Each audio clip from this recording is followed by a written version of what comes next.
Okay, in this video I'm going to go over the solutions to the Biochem practice problems 2.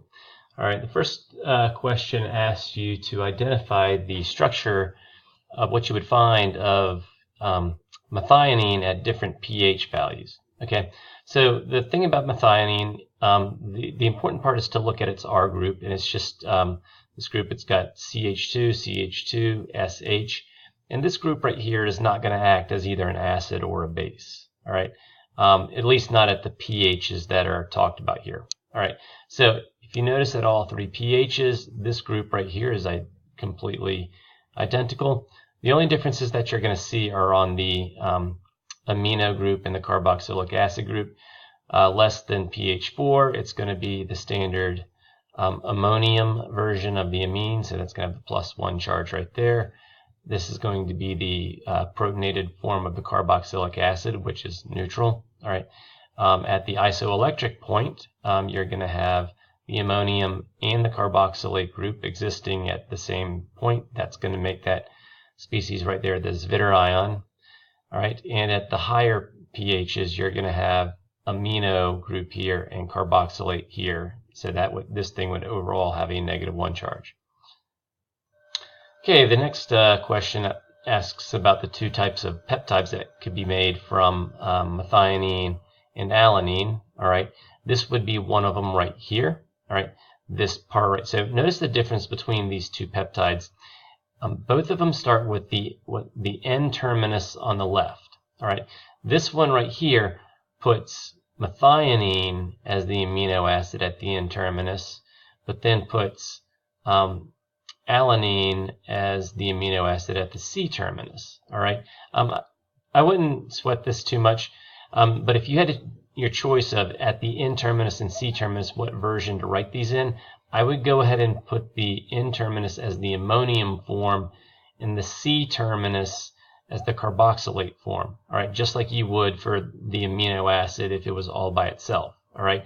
Notice you don't have to worry about that for where it's joined, because that's now an amide. All right, and the amide is not going to have the same type of it's not a carboxylic acid and it's not an amine anymore, so it's not going to do the same type of things that these would. All right, so in this version right here, all we've done is we've made alanine the amino acid at the N terminus and methionine the amino acid at the C terminus. All right, so notice these are two different structures. All right, the next question asks about how many types of peptides, tripeptides, you could have using these three different amino acids, and just going through all the different combinations of the orders that you could have. Remember, the way it's written, the one on the far left is at the N terminus, the one that's on the far right is the C terminus. I'm coming up with 6 different orders that you could put those in. If you come up with something different, please let me know. But I would say 6 different tripeptides. Next one asks about like a way that you could figure out with a simple technique whether something had methionine. I would use one thing that you could use paper chromatography. All right, put a spot of your mixture of amino acids right here, and next to it put a spot of pure methionine. All right, so if you had a sample of pure methionine, you just put a spot of it right next to it. Then you let the solvent run up the paper. All right, and what you're going to end up having here, so when the mixture runs up, it's going to separate into its different amino acids. All right, so that's what we see right here. And the methionine, since it's only one thing, is only going to give us one spot. So when we're done, we can see that there's a spot right next to methionine, and that would be a way of showing that, hey, this thing right here, this mixture had methionine in it because there's a spot that ran the exact same distance as what we know to be pure methionine. All right, and this is a common practice whenever you're running chromatography, is you spot it next to something that has a known identity, and when you do that, if things are right side by side, you can conclude generally that it's going to be the same thing. All right, for the next question, they gave a structure of a triacylglyceride. I actually reversed the order of A and B here.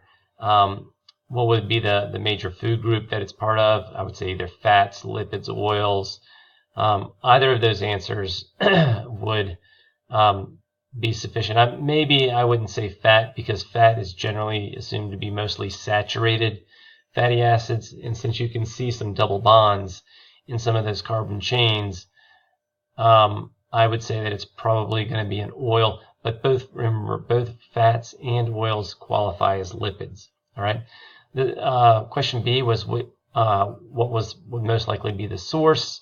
I would say vegetables, and the clue for that is that there are a lot of double bonds in those fatty acids, and generally those. Another way of saying that is you have a lot of unsaturated fatty acids, and those generally will come from your vegetables. All right. Remember, animal fats tend to have long chains with no double bonds in them. All right, and it kind of brings me to question C. What state of matter would it be? Most likely a liquid. Remember, when you have the double bonds in those carbon chains, it tends to put some kinks in the chain, and that prevents those chains from stacking against each other that well. All right, that means that the London dispersion forces would not be as great in that particular molecule, and therefore the forces, the attractive forces, aren't as great. That's going to make that more likely to be a liquid. All right. If you get rid of all those double bonds and you make it saturated, all of a sudden then that would, and this would be such like if you had animal fat, those carbon chains stacked next to each other a lot better. That makes the London dispersion forces stronger or more efficient, and that makes it more likely to be a solid. All right. So in this particular structure, though, that would be most likely a liquid. And what are two major functions for that thing? Long-term energy storage. Remember, if your body's going into starvation, it's going to turn. You can turn the fats into energy. Also, insulation is another property of that type of that class of molecules. All right. Question 4 was about electrophoresis. It gave you 3 different amino acids, and it said we're going to run this at a pH of 7. So when you're doing this, you want to ask yourself, what would be the major form of the molecule at this pH? All right. So for serine, here's its structure. There's nothing about this that would either that would make it want to act as an acid or a base. So it's the R group is going to be neutral. All right. So at pH 7, it's going to be right around its isoelectric point, and it's going to exist like this. All right. Glutamic acid has got a carboxylic acid on its R group. That means at this pH, it's going to have this be in the same form as this carboxylate. All right. So this would be a carboxylate. This would be a carboxylate. This would be an ammonium right here.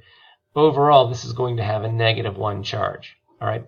Lysine has got this amino group, and at that particular pH, that amino group is going to want to be in its protonated form, so it's going to exist like this. So overall, this would have a +1 charge. So when you're thinking about how these different amino acids would behave with electrophoresis, all right, the neutral one is going to want to stay still. All right, remember, there's not a reason for it to move towards the positive or the negative end, so therefore no movement for serine. All right, for glutamic acid, it's going to want to move towards the positive end because the molecule has an overall negative charge. All right, and since lysine would have an overall positive charge at that particular pH, it would want to move towards the negative electrode. All right. The follow-up question to that was, they talked about, what would be the overall characteristic of an amino acid at its isoelectric point. It also mentioned spot B, which if you look at it, that's the one that doesn't move. Something that's at its isoelectric point is it's going to have a neutral overall charge at that particular isoelectric point.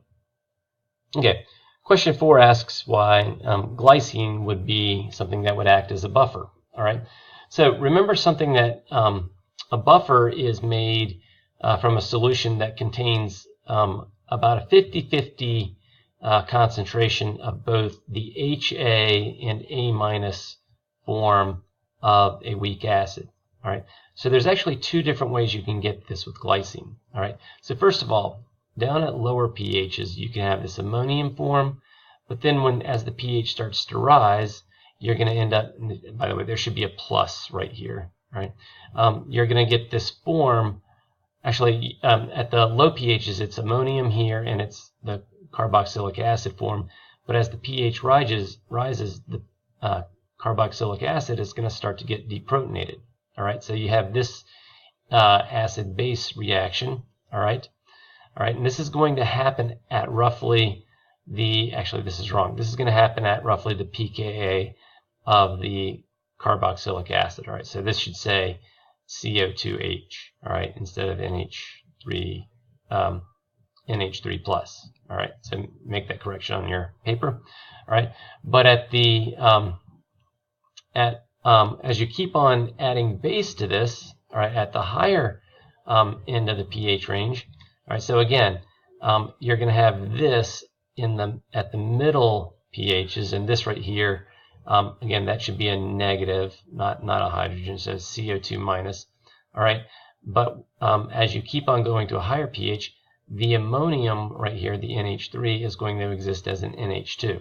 All right, so there's actually two separate acid dissociation reactions that you can do here.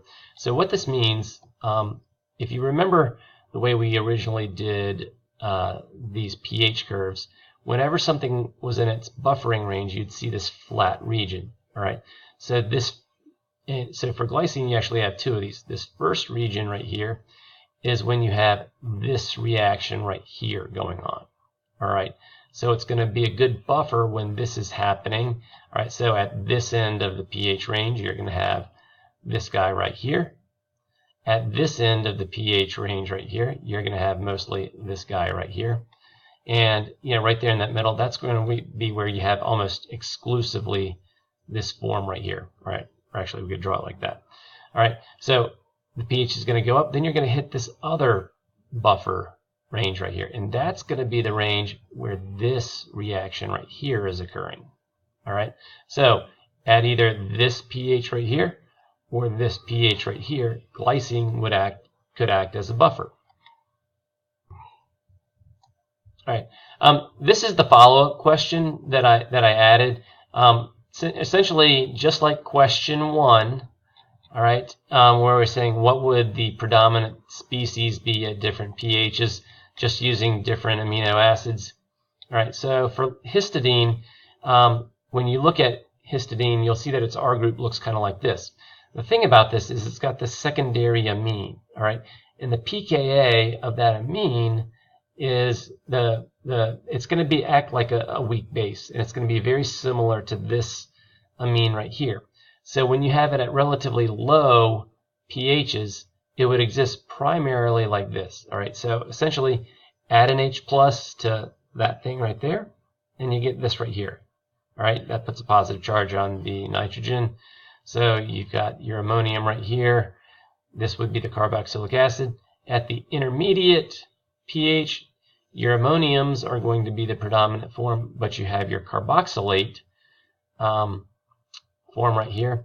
And then at the higher pH, your amines are going to exist as the free amine, all right, and your carboxylic acid is going to exist as the carboxylate, so this would be the major form.